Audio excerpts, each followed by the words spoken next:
Hello, welcome to this week's lecture by Professor Alexander Dugan of Moscow State University during his Open University course on Ethnosociology. This lecture will discuss the social anthropology of the English school.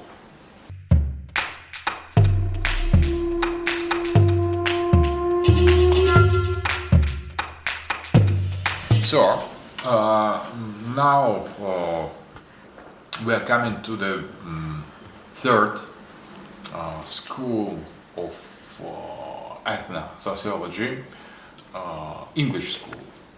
The representatives of this school didn't call themselves ethnosociologists, but they preferred to use the term social anthropology.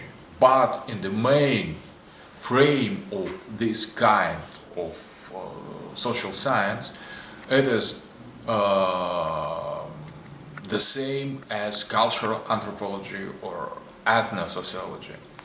So the origins of this anthropological English school are the same as in the case of American anthropology. This approach of anthropology was developed initially on the basis of the theory of evolution.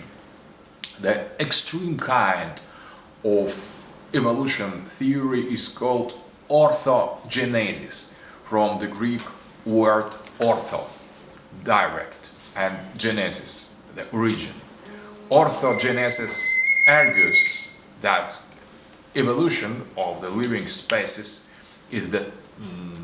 has the target, and its development follows the direct logic from the simple types of living being to the complex. So this approach is projected on the society and form a kind of social Darwinism. It is the same as the idea that all societies move from archaic and primitive forms toward modern technological and industrial societies. So this approach was a kind of model for first generation of anthropologists. Among them, important role was played by British anthropologist Edward Tyler, the founder of evolutionary theory of culture and the author of the classic work Primitive Culture.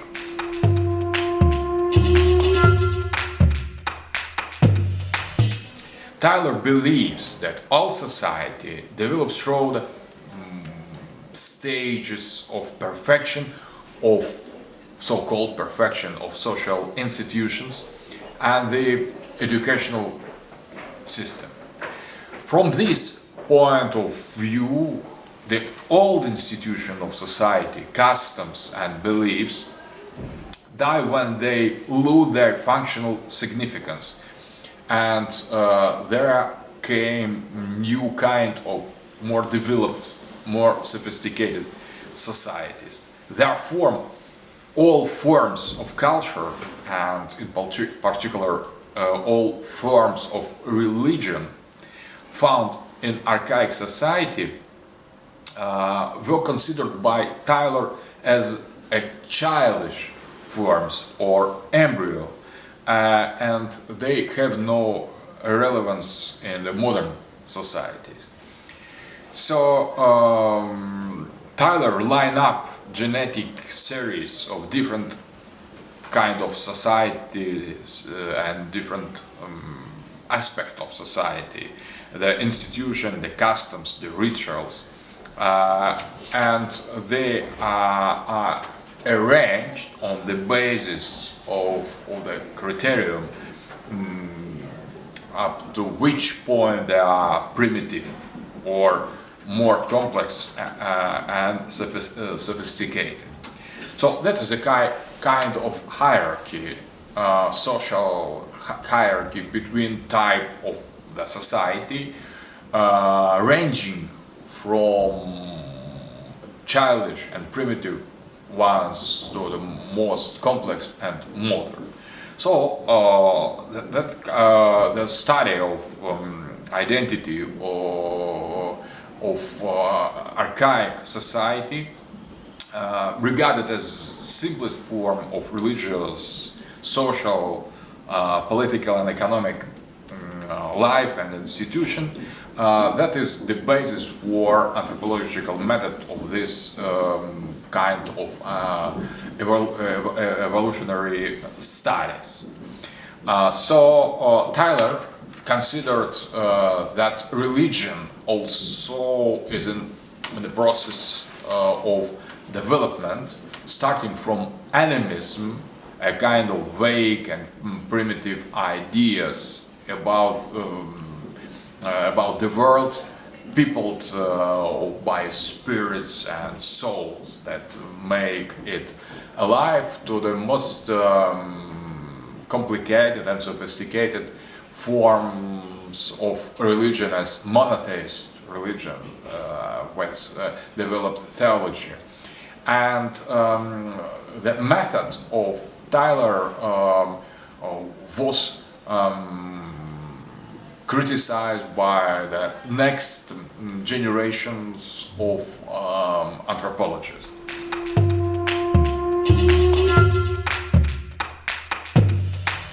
The other figure of classic anthropologist was famous British anthropologist James Frazer, the author of famous book Golden Buff.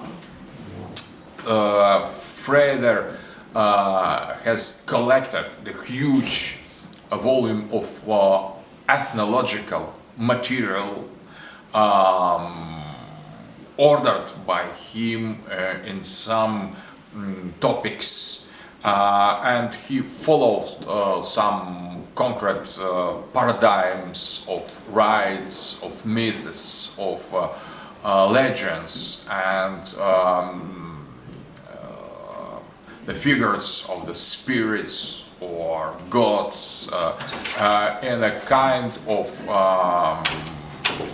paradigms that he discovered in different society with the same, more or less the same sense and the same role playing in the society as a whole. So what is important by Frazer, that who was also a partisan of evolution theory, but the great volume of ethnological and mythological material that described a kind of most common for different myths and subject and scenario, mythological scenarios that was common to different kind of society, that give us the possibility to create a kind of common comparativist model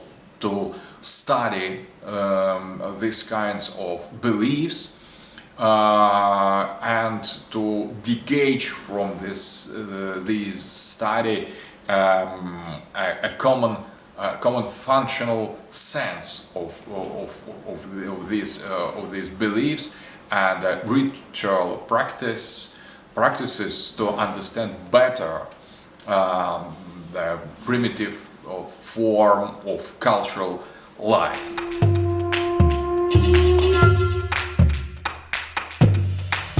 The real turning point in the history of British anthropology was the figure of Bronislaw Malinowski, originally Polish anthropologist that who made a great revision of previous anthropological English British tradition, and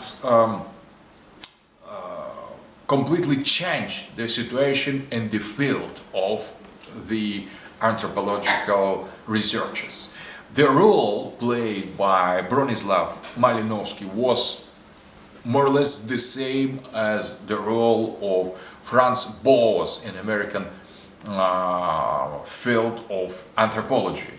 So Malinowski with Franz Boas both are considered to be the founding fathers of new anthropology that was very clearly separated from old anthropology based on the evolution theory.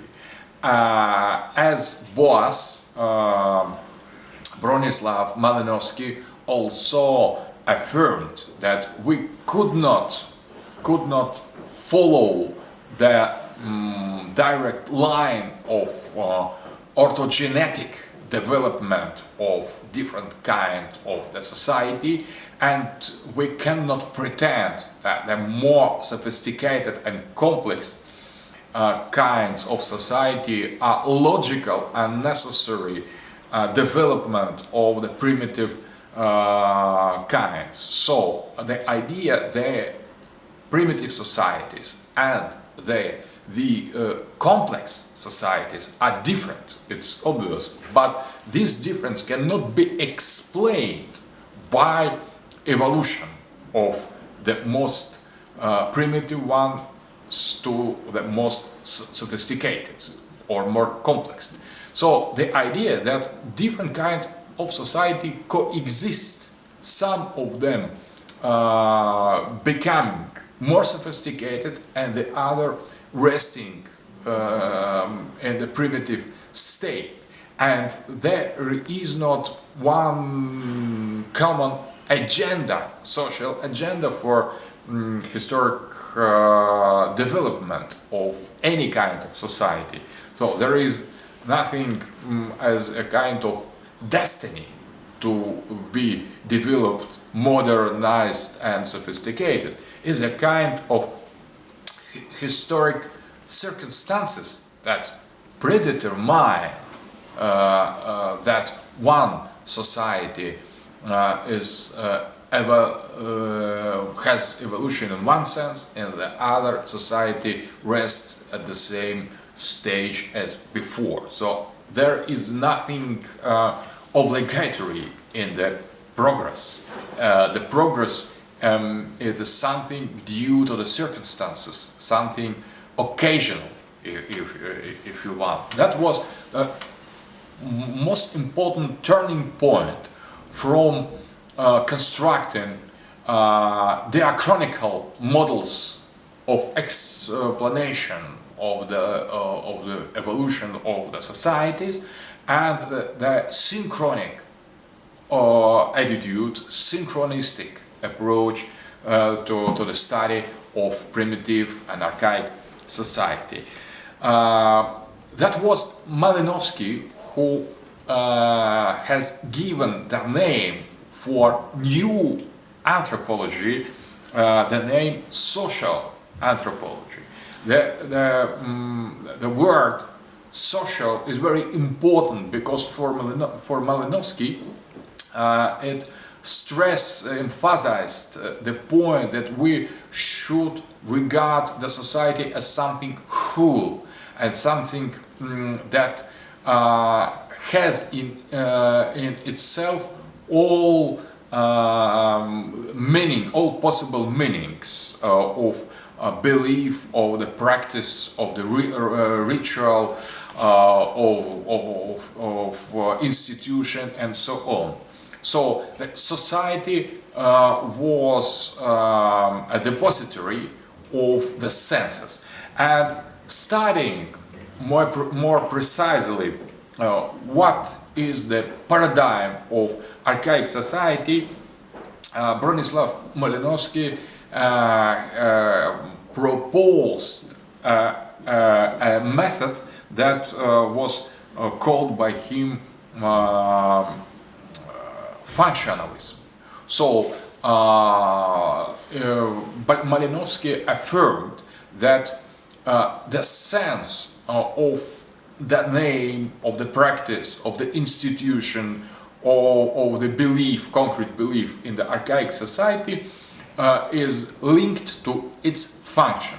So a function is the meaning of any object or symbol in the society. So if we could understand the function of such or such practice, that could be symbolic function, that could be practical function, that could be metaphorical function.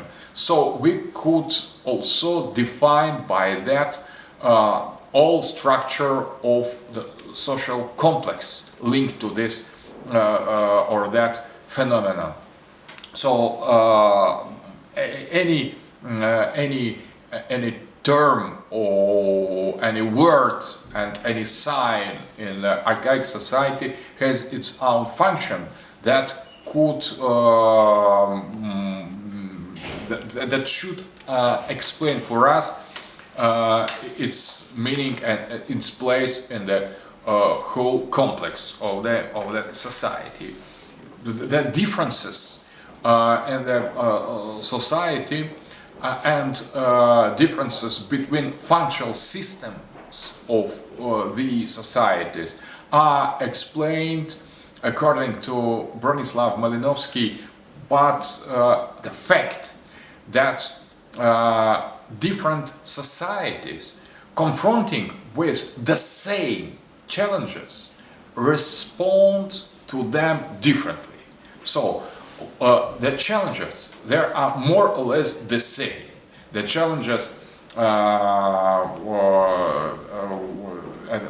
the different societies deal with are more or less the same, but the answers produced by these societies in the response to the challenges are different, and the complexes of these answers of these responses form a kind of functional system of any society. So studying this functional system and studying the typical responses from one or other society, we could create a basis for their comparison.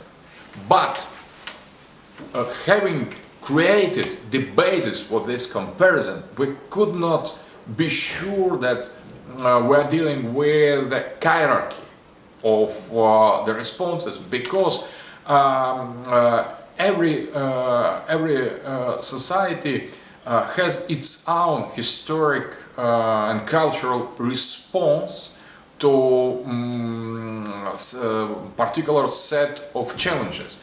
And if one society responds to one challenge as it does, and the other responds differently, so that doesn't mean that one of society responds better than the other.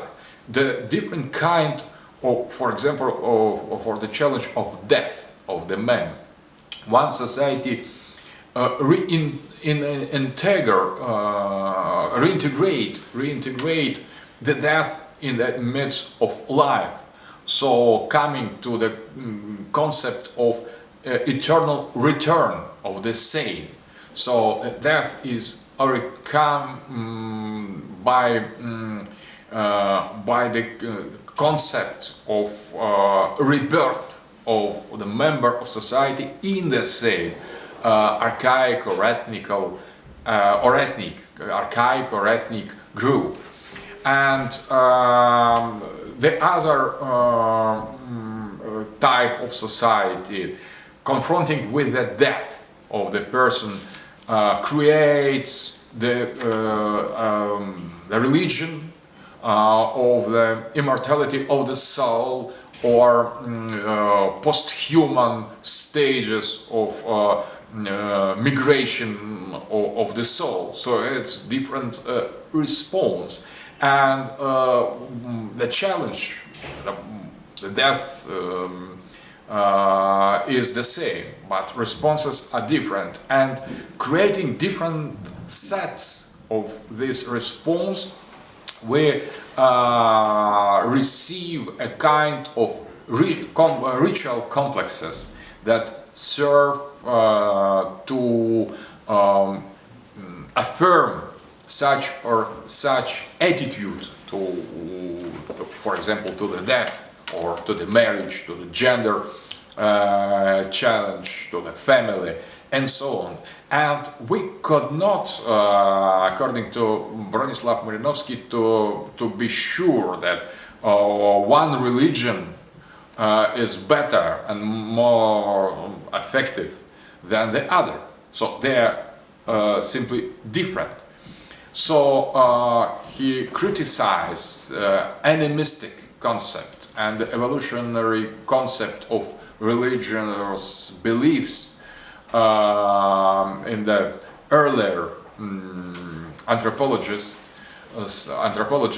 so affirming that these kind of interpretation of the primitive religion is based on the presumption that the more sophisticated monotheist religions are better and correspond better to the challenge, for example, of the transcendence, of the death, the question of the soul. So it is a kind of completely incorrect interpretation of what is going on in the real culture of that or that concrete archaic people with its set of beliefs. So it was more or less the same turn as Franz Boas has accomplished in the American school of anthropology. The other particularity of Bronislaw Malinowski was his use of Freudian concept in studying of primitive society, where the gender issue, the sexual practice and concept were stressed. So it also enriched considerably the anthropological methodology, using this Freudian concept and the study of subconsciousness and the sexual archetypes in the sense of psychoanalysis.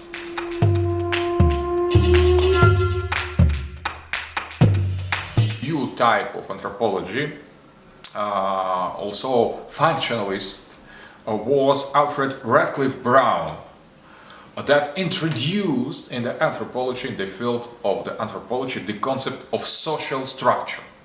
He was first to understand and accept all the significance of the sociological Durkheimian method, applying it to the study of primitive society, archaic cultures and ethnical system.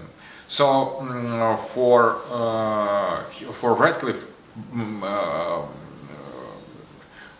Brown, we are dealing first of all with a society as some absolute complex, absolute paradigm in Durkheimian sense that should be regarded as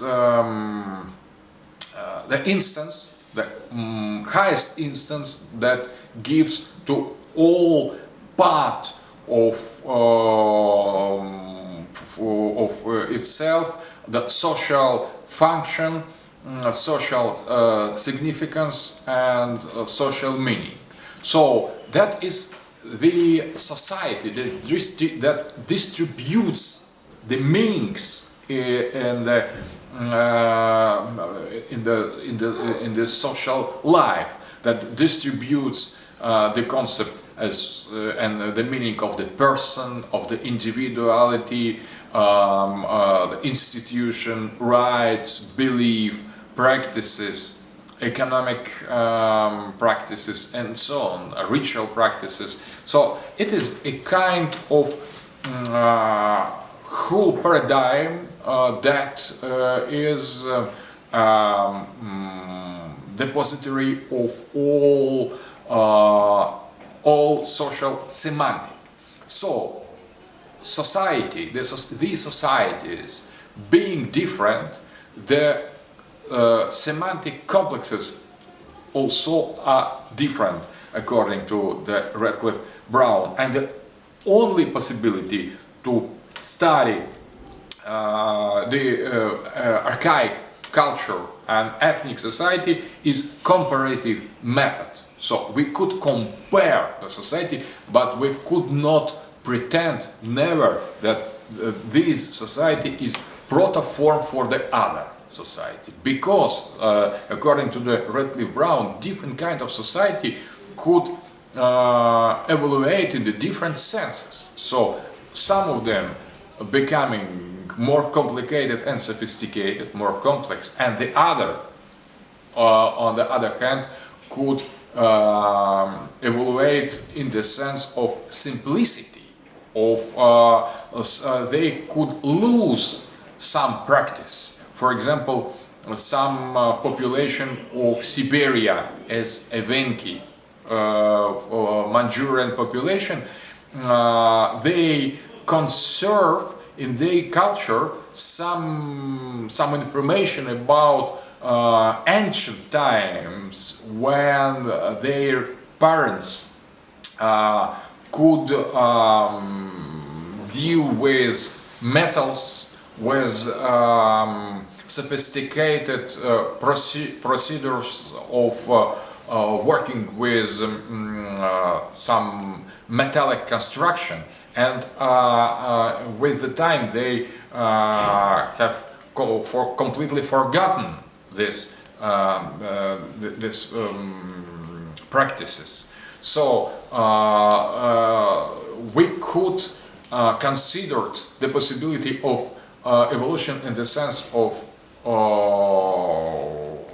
more sophisticated kind of society, and at the same time we could consider the opposite way of development of the society. We could compare, but we could not pretend that one form of society is protoform for the other. We could not create hierarchy, historical hierarchy.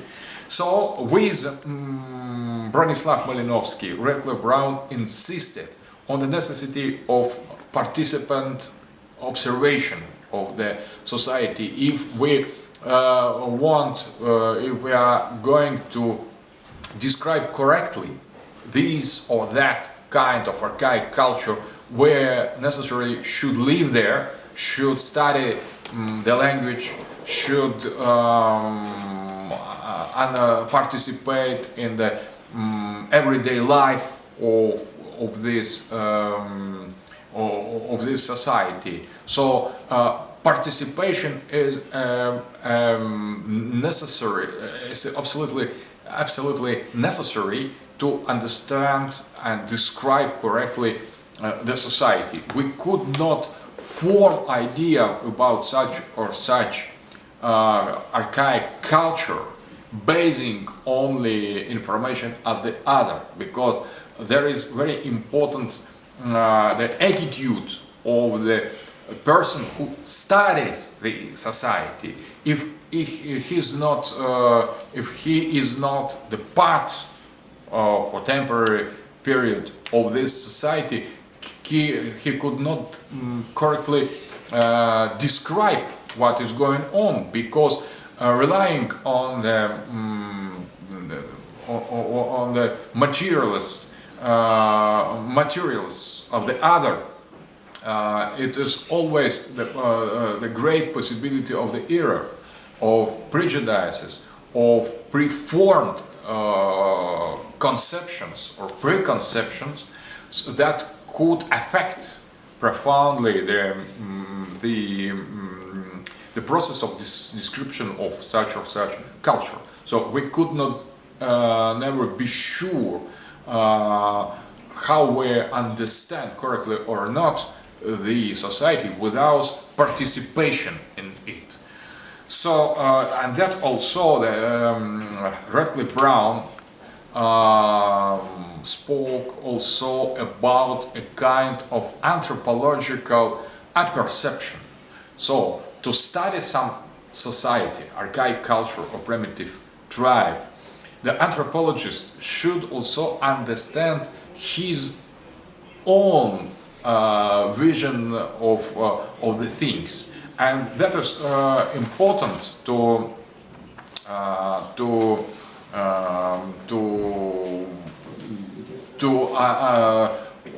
explain, to give account about the personal beliefs of anthropologists that could affect, in some cases, it's his interpretations of the culture he is studying.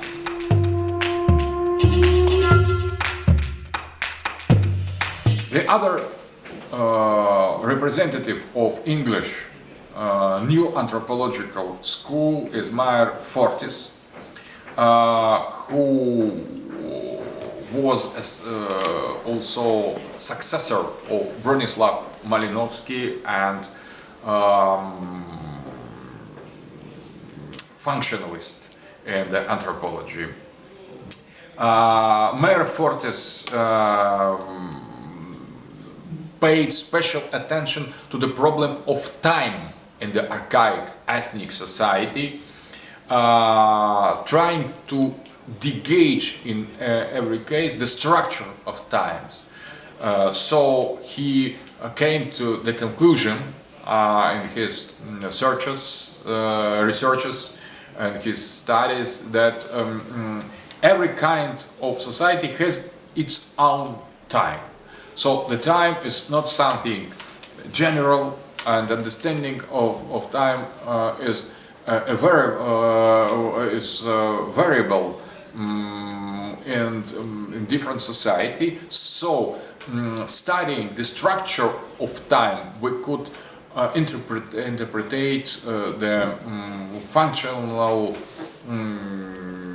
meaning of many different rituals and beliefs that remain obscure without this consideration of structure of time. For example, studying African society, Meyer Fortis observed that some archaic tribes possess very developed vision of different periods of time, and some developed tribes, much more sophisticated, have very primitive vision of time. So the concept of time is not it could not be also the measure of the level of the development of the society, because there are different patterns of time, of structures of time, and that could serve to establish some comparison, but could not give our possibility to deduce from this study the level of the development of such or such society. The structure of time is different in different society, and it is a kind that represents impersonal, super individual paradigm that is in the center of the social structure, social institution and belief of such or such society. This is very important direction, the anthropology of time, or ethnosociology of time, that we will use in the future in our analysis of ethnic community.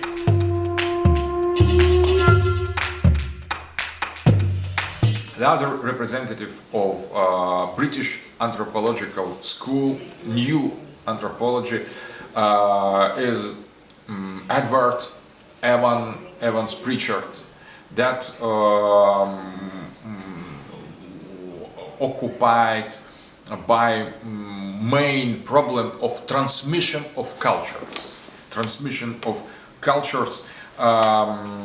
That was in the central problem of his researches, also in Africa, and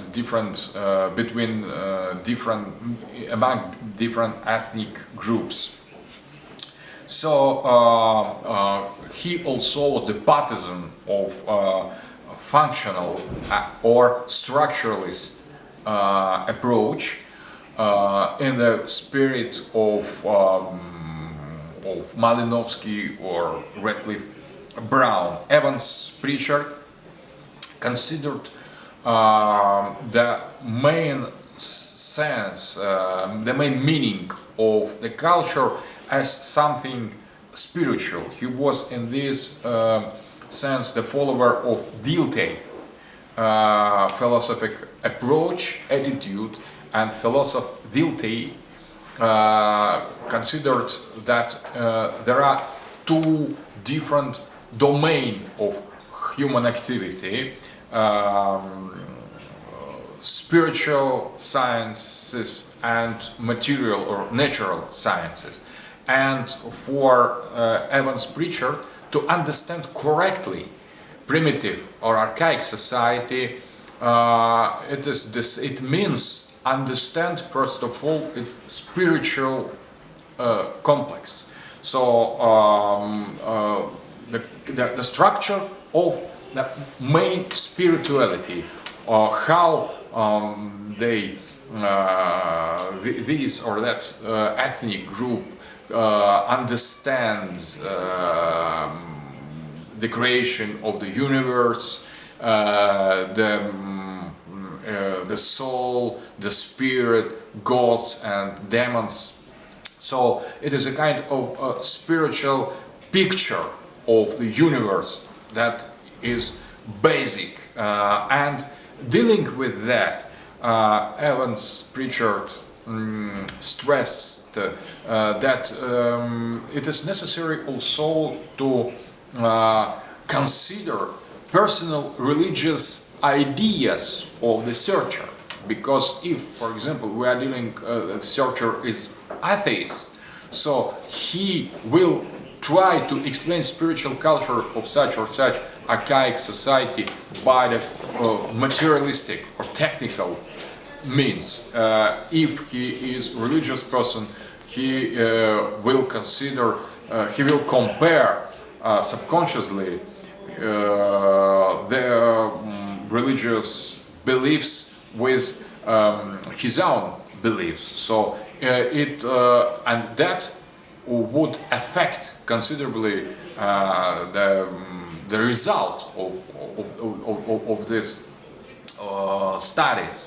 So to understand correctly the spiritual life or such archaic society, we need to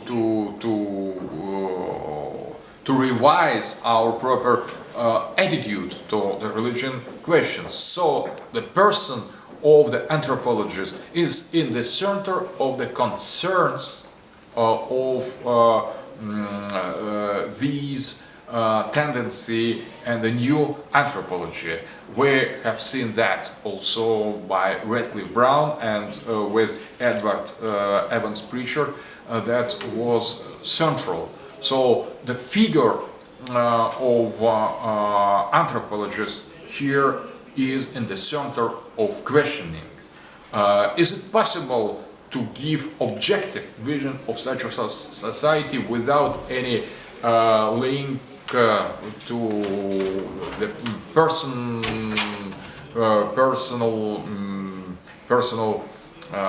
attitude of anthropologist himself. So that was also the first step to create a new rule, a new ethics of anthropology, of modern new anthropology. So to be professionally correct, anthropologists should undergo a kind of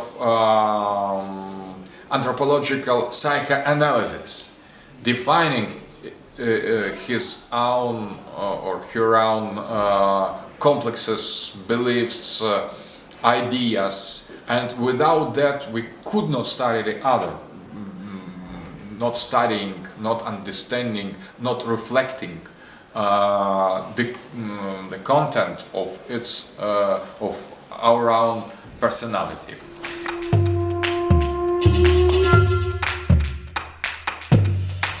Very important British anthropologist that developed also this new kind of anthropological, social anthropological tendency and the disciple of Bronislaw Malinowski was Edmund Leach. Edmund Leach, who has introduced the concept of unstable equilibrium. So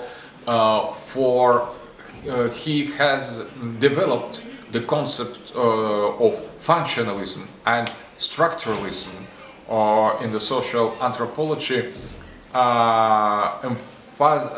with emphasis of continuous fluctuation of social structures and patterns in the frame of the same culture. So studying in Burma, in Sri Lanka and Ceylon, different villages with particular political and social systems, he has came to the conclusion that at the same time, at very short distance between them, there exists in this area, in these countries, very different kind of political organization of the villages. He called it Gumsa and Gumloa patterns. Gumsa pattern was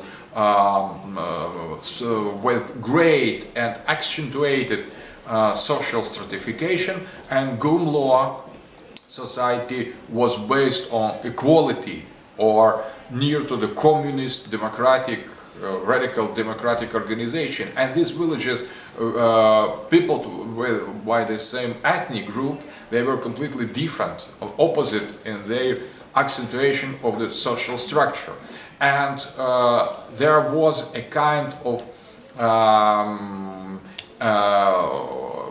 permanent transition in this in the structures observable by anthropologists. So being different and coexisting in more or less the same geographical space, they were under permanent changes, in the process of the permanent changes. So these two types of society, hierarchical one and egalitarian one, were considered by Edmund Leach as two coexistent pattern of social types dealing with constantly renewing challenges and responding for them differently. So there is a kind of inner dynamic or an unstable equilibrium of different kind of society that are responsible for the social changes. And that was studied by Leach in the archaic Asian society.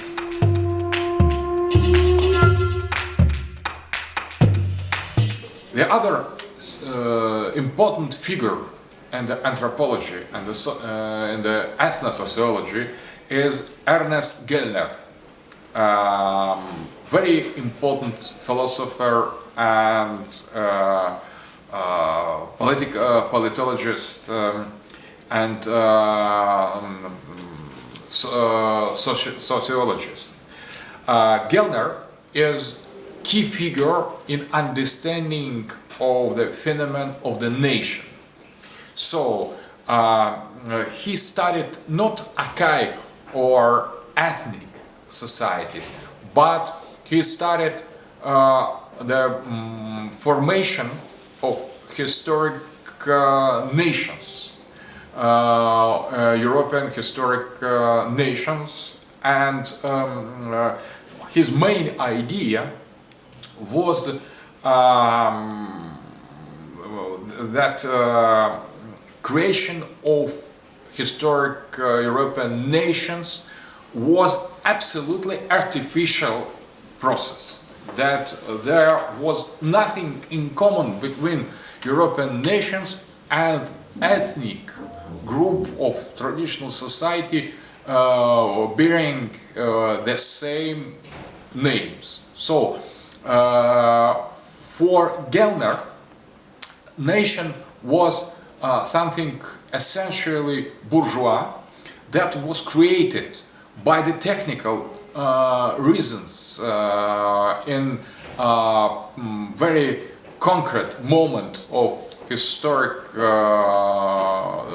development of the Western society. That was nation was modern phenomenon, and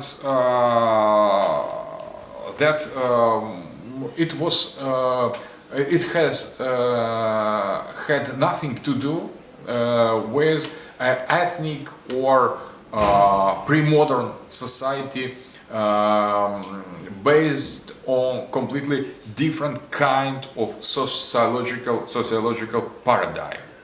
So technically, Gellner identify in the society three main criteria: thinking or cognition, joint action or coercion, and production. So all these three main form of human activity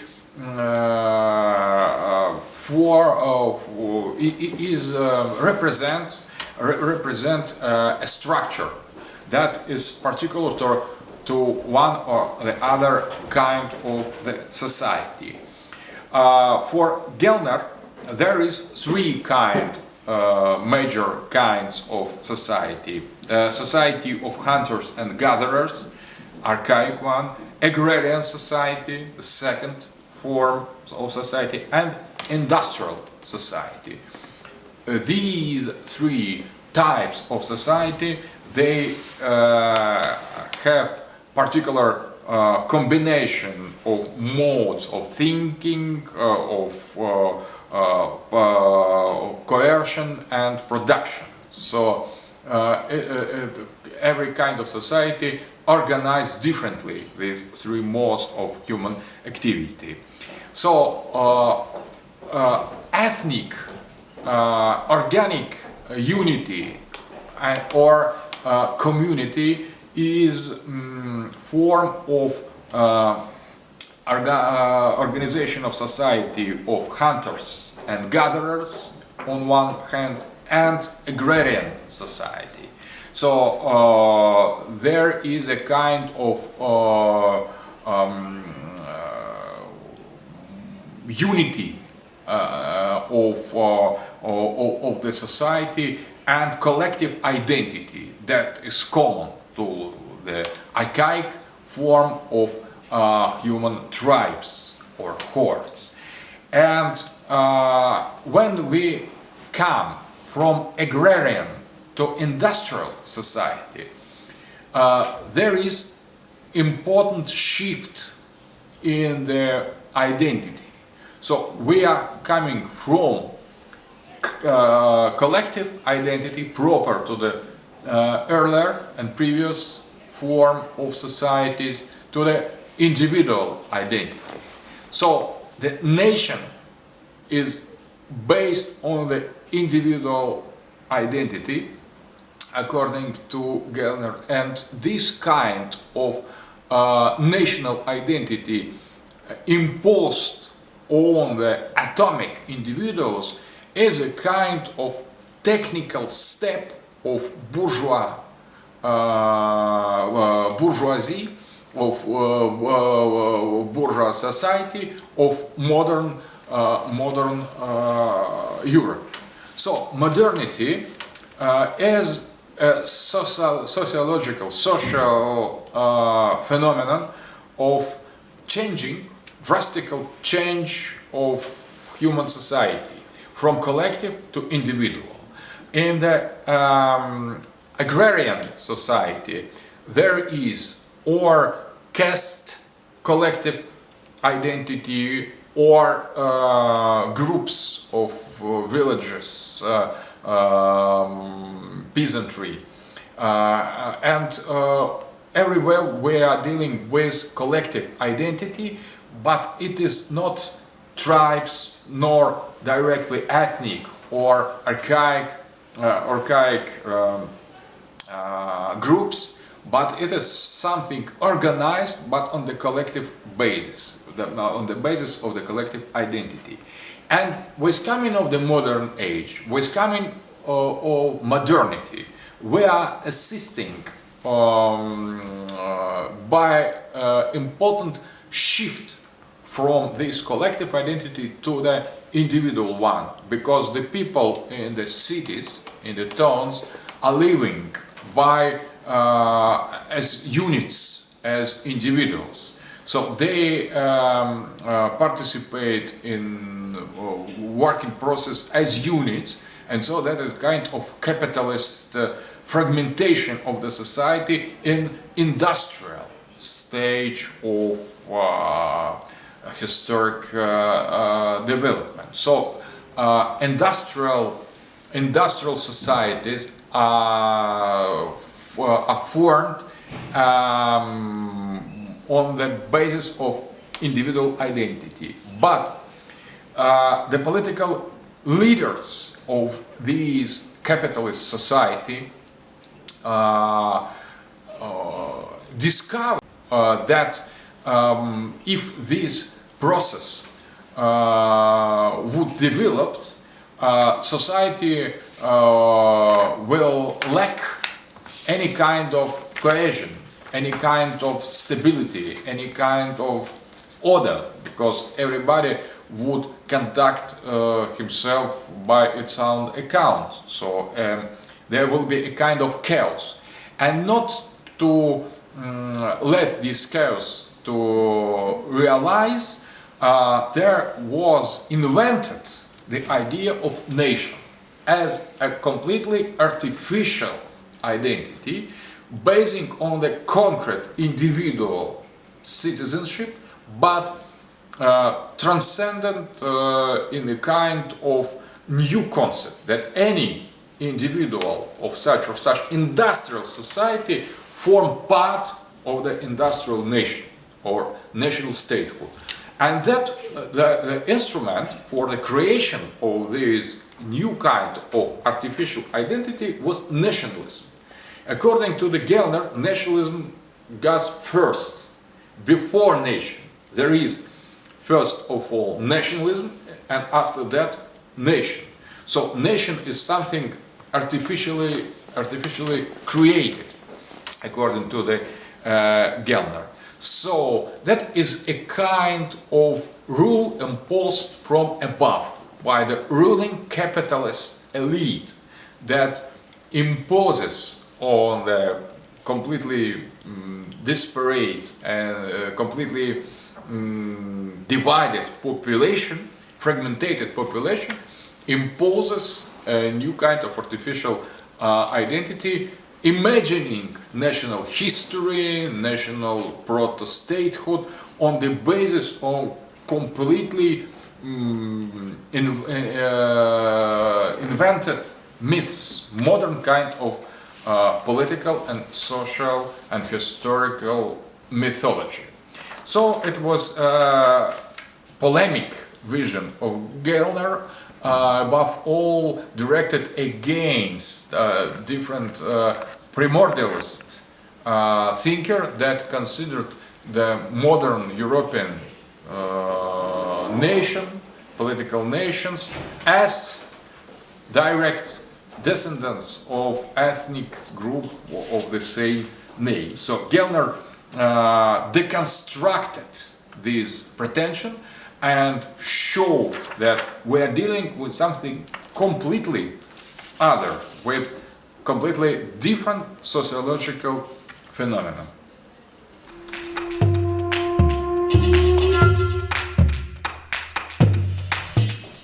So the other political scientists that also developed the idea of artificial nature of nation is living scientist, political scientist Benedict Anderson, who introduced the concept of imagined community. The main idea of Benedict Anderson is that with concept of nation we are dealing with artificial creation based on the individual identity, but proposed to the people as something common, as kind of community. So we are dealing with the society in the Turnesian sense that is not considered to be society, but with the society that is obliged to think of itself in the terms of community. That is a kind of illusion. It is a kind of social illusion when to the society that consists from individual identities, their idea is imposed that they are organic whole. So it is a kind of illusion instrumentalized by states, by nations, by the political elites to have a control over society that otherwise should be chaotic and would lose eventually its cohesion. So the idea is to continue to deconstruct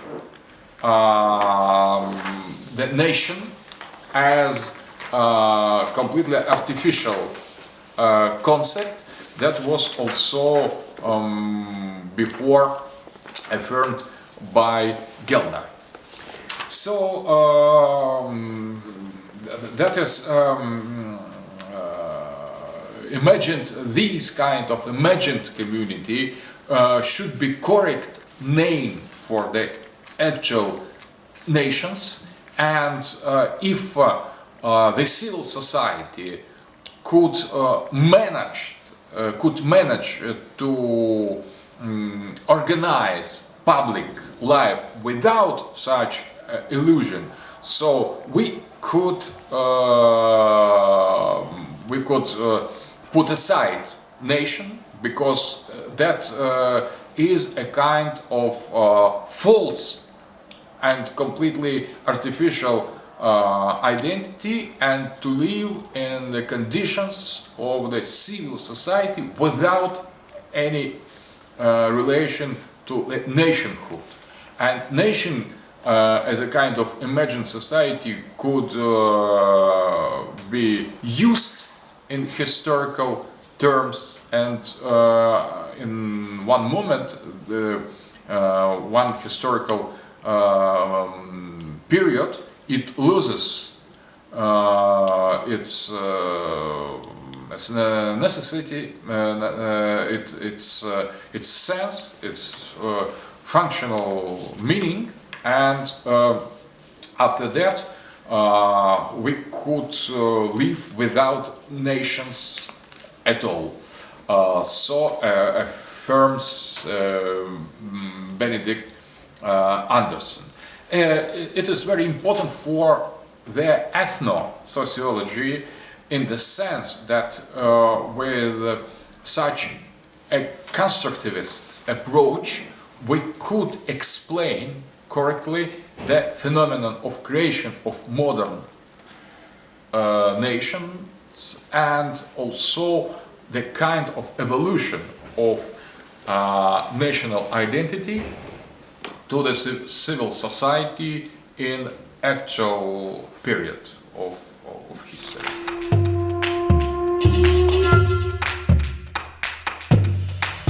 So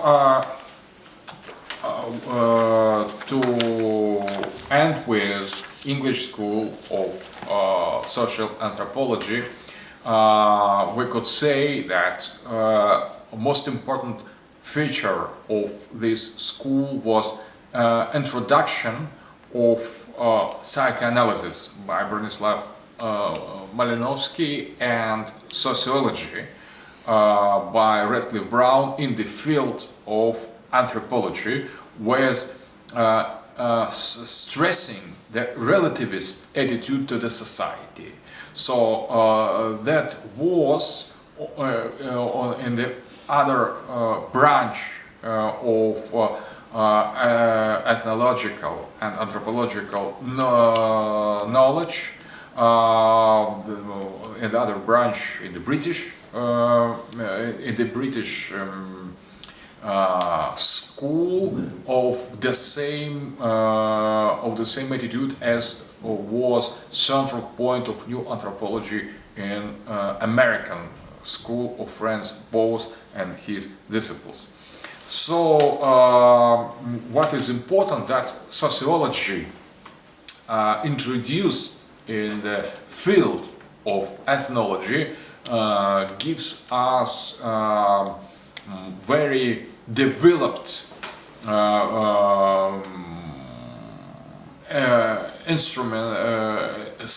very developed set of theoretical instruments to study archaic cultures and ethnic groups, and to interpret its meanings, its beliefs and its practices better.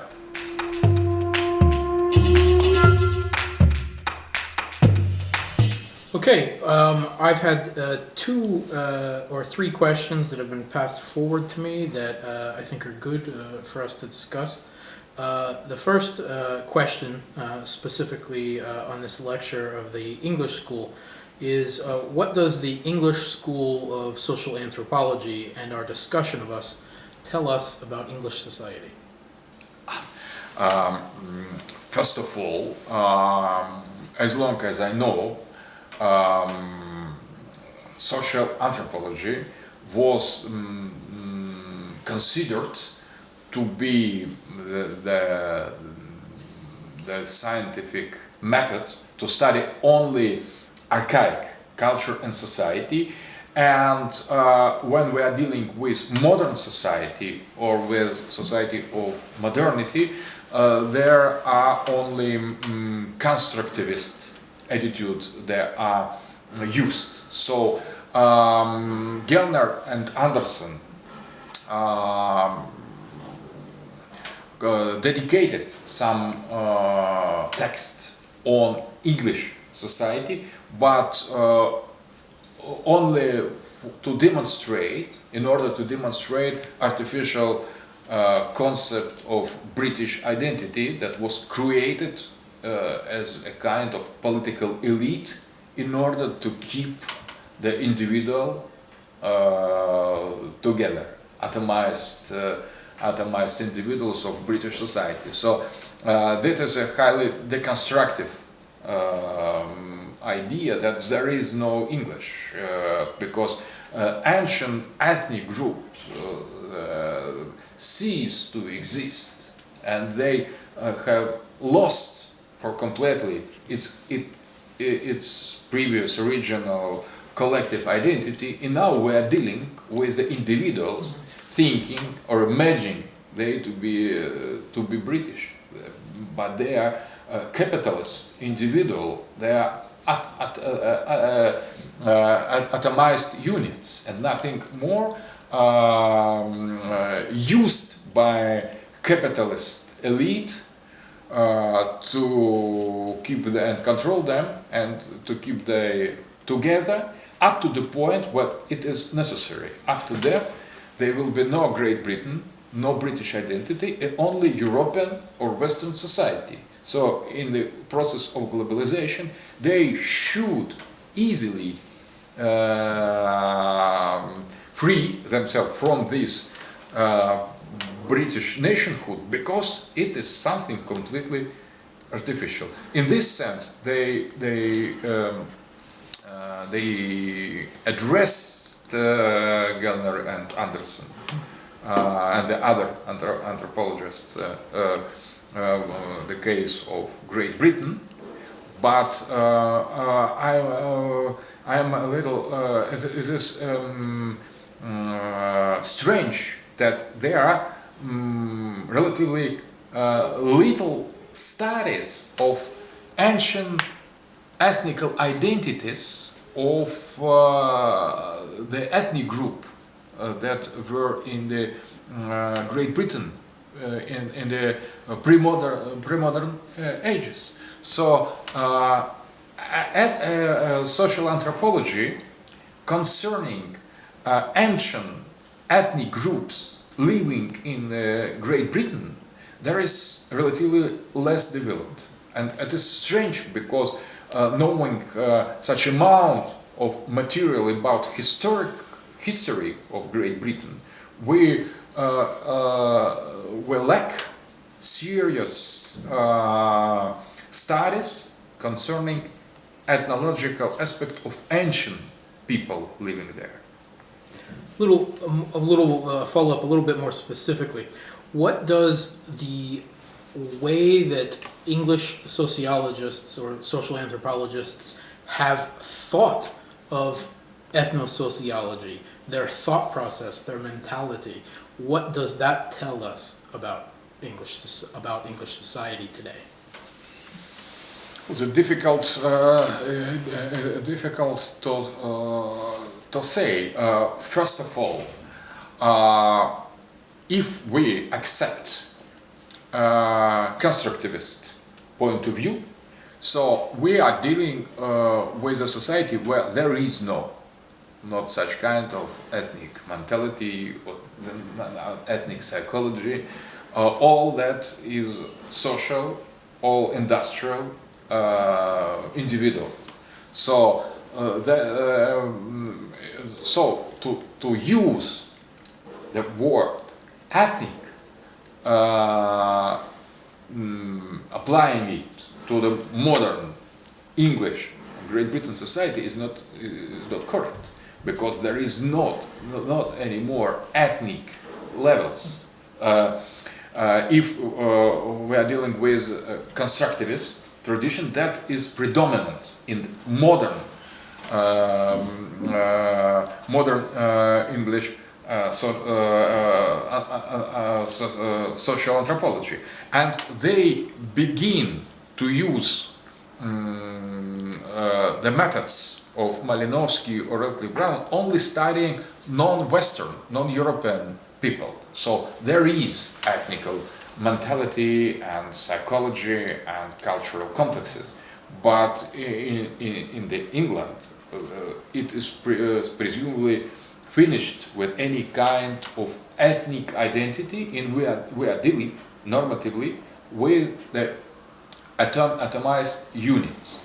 So they could not have links with anything collective. Only everything is individual in the modern society. The only problem is the immigrants that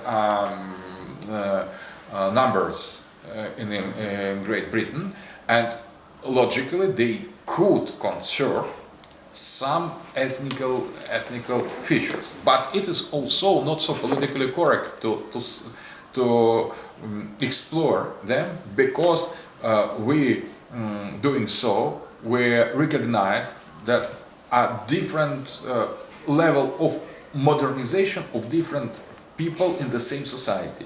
Normatively, all immigrants or native English men are modernized in the equal manner.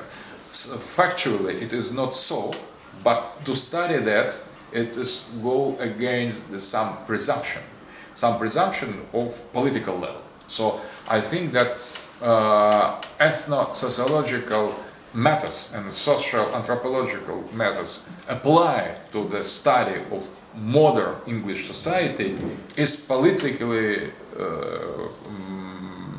impossible. Very good.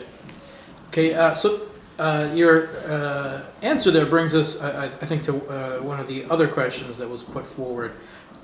This question of how ethnosociology as a field of academia can study the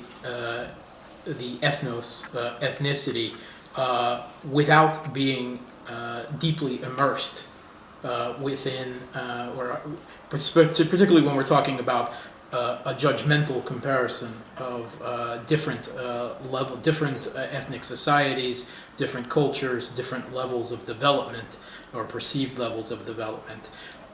This conflict between objectivity and subjectivity.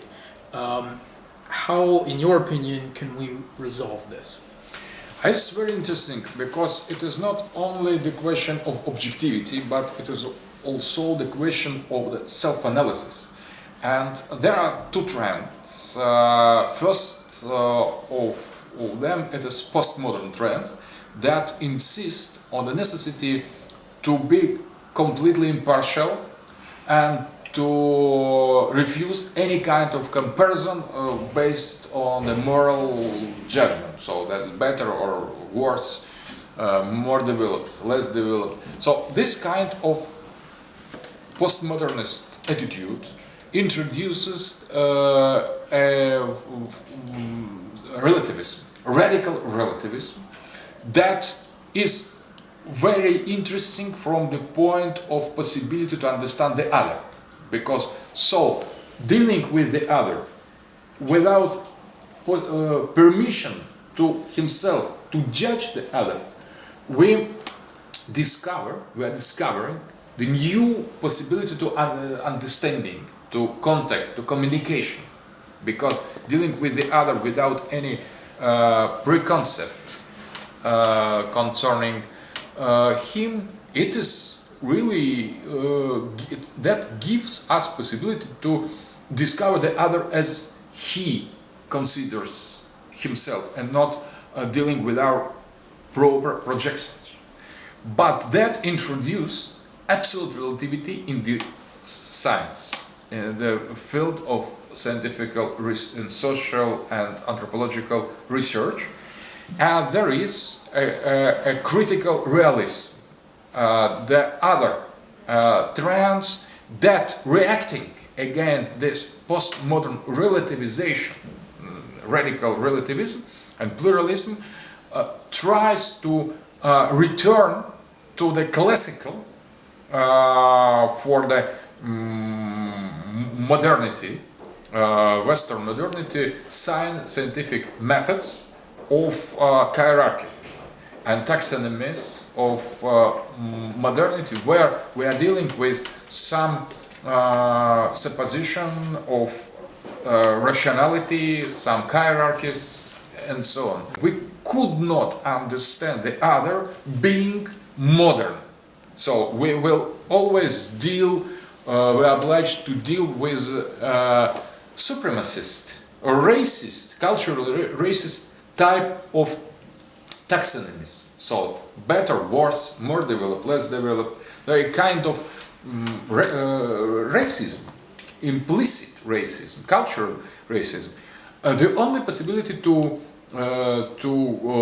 go beyond that is postmodernist radical relativism, and I think that are two limits of modern discussion in the field of anthropology. So, and maybe that is a kind of dividing line, the line that divides two camps, modernist and postmodernist. But new modernists are not satisfied with the ancient modernists. They also try partly to accept postmodernist critics and to make their methods more sophisticated. To bridge the gap.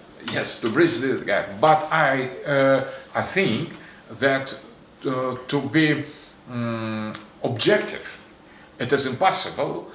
So we could rediscover a kind of trans-subjectivity or trans-objectivity, transjectivity, traject, not object nor subject, traject. And there is the tendency or the trend in the European French sociology that is called sociology of imagination. They try to bridge the gap by the appeal to the traject, transjectum, that is something that lays between object and subject, or maybe existential analysis of German philosopher Martin Heidegger, so making appeal to the Dasein, Dasein that is not object or subject, that's something that is between them. So I think that postmodernists' challenge is very important in that, and I'd prefer in this field postmodernist criticism of modernist hierarchical and racist approach, implicitly racist, than critical realism, that is pure and simple return to the modernism. And just quickly, I know we're running out of time, but particularly you've given us a very good, fairly objective overview of the English School of Social Anthropology. But I think that some of us, our listeners, are interested, particularly as the basis for your own work, for the theory of a multipolar world, the fourth political theory, neo-Eurasianism.